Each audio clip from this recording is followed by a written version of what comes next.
Saturday, June 28, 1997, Las Vegas. Mike Tyson bites Evander Holyfield's ear in the third round of their heavyweight championship rematch, leading to his disqualification and suspension from boxing in the most disgraceful and bizarre chapter of his roller coaster career. When the 30-year-old Tyson bit a chunk of flesh from Holyfield's ear, spitting it onto the canvas without remorse or regret, the moment was so savage, it reached all the way to the U.S. President Bill Clinton himself. I saw the fight, and until what happened, it was a good fight, and I was horrified by it, and I think the American people are. And I don't know what the federal role should be. I've not given any thought to that, whatever. But as a fan, and I was horrified. The world was horrified, and it was easy to paint Tyson as the villain. But was the vicious attack from the baddest man on the planet born simply from an animalistic rage, or a building frustration from feeling like the victim he was so afraid of being? Today, the former champion is the first to acknowledge he was the product of a violent and dangerous upbringing. People know me, basically. They know a lot about me, but they really don't know who I am and probably why I'm the way I am that way. So, and they'll find that out too. They'll find out that my mother's a prostitute, my father's a pimp, and I come from a real, I don't know what, the sex worker world and stuff, you know? So that's why I look at the world from a different perspective than most people when I was a young kid.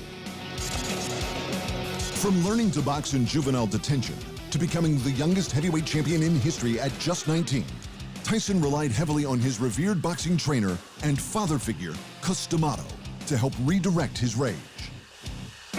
Emotions, particularly anger, are like fire, advised the renowned boxing sage. They can cook your food and keep you warm, or they can burn your house down.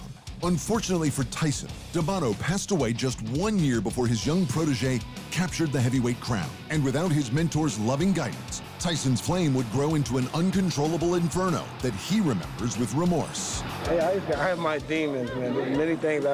And trying being a young man in my life, and with my mentor, Cus D'Amato, we only believed in conquering the world, but we never knew by conquering the world, you become part of the world, and becoming part of the world, you pick up so many demons and bad habits that, I don't know, you don't like yourself until you have to make that paradigm shift. And it's pretty drastic making that shift when at one point in your life you believed in everything that you did implicitly, then you reach another perspective and you realize everything that you believed in all your life is a lie. But while Cus inspired Tyson to become a prodigious student of the game, he also made him a student of history.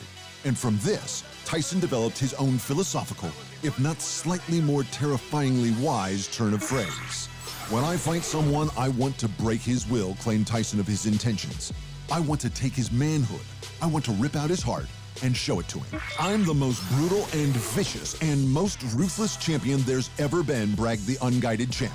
My style is impetuous, my defense impregnable, and I'm just ferocious. But he was coming apart. By 1990, he'd lost the heavyweight crown and then went to jail for 3 years for rape. But following his release, he was adamant he had turned a corner. Like the great Muhammad Ali before him, Tyson had found guidance in Islam and was on the path to redemption, at least according to him. Afternoon. In the last 3 years, I had the chance to reflect on my life and develop my mind, and I will continue my journey to making myself a better person so that I can help others. So, if he was on the road to redemption, as he said, perhaps it was something else, or someone else, who reignited the fatal flames.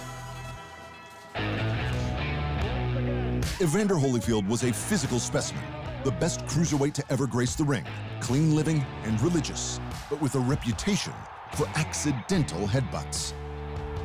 The real deal had made his move up to heavyweight specifically to get a piece of Tyson, who had by now reclaimed a title, and the fight took years to make. But now they were both religious, and they were even playing down the expected fireworks.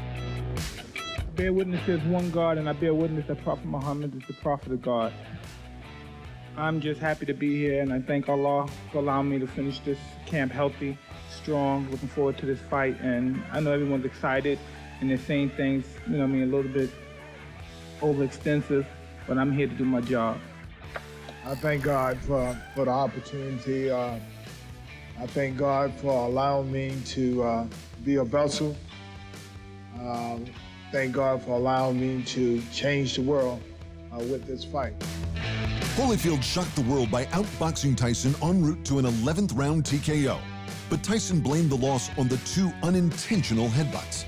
It was a sign of things to come when the two met again 7 months later, and Tyson was looking for revenge. I'm just looking forward to win. And I think when I win, it will be a knockout. The thing is, Holyfield was about to teach Iron Mike a lesson in Iron Mike's most famous turn of phrase.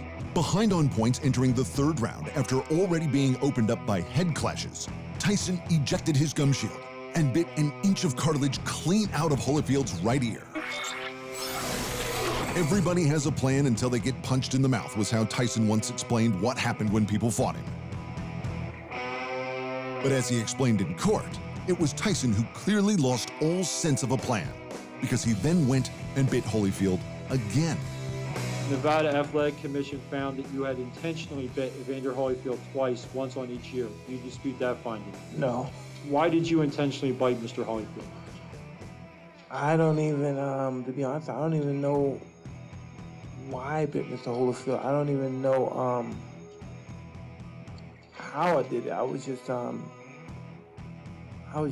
man, it's really hard to explain. I was in a rage. I didn't know what was going on. It just happened, and I just went berserk. I was engaging into the fight, and I was getting weak. I was lightheaded from the headbutts, and I was desperate, and I was irate, and I just snapped, and nothing mattered anymore at that particular moment.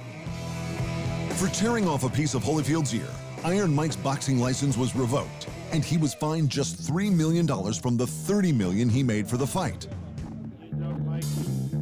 Do you feel sorry for what you did? Yeah, I'm sorry for what I did. And I wish it never happened. It haunted me for the rest of my life, and it haunted my family, and they have to deal with it. But the fact that it happened, and I'm sorry. I'm very sorry. The iconic photo shows Tyson as a mindless animal, but beneath the savage act, a scared and broken fighter reverted to the only thing he ever knew and was praised for, the act of violence. Should we have been surprised? Thanks for watching, and remember, if you want more fight sports in your life, just hit the subscribe button.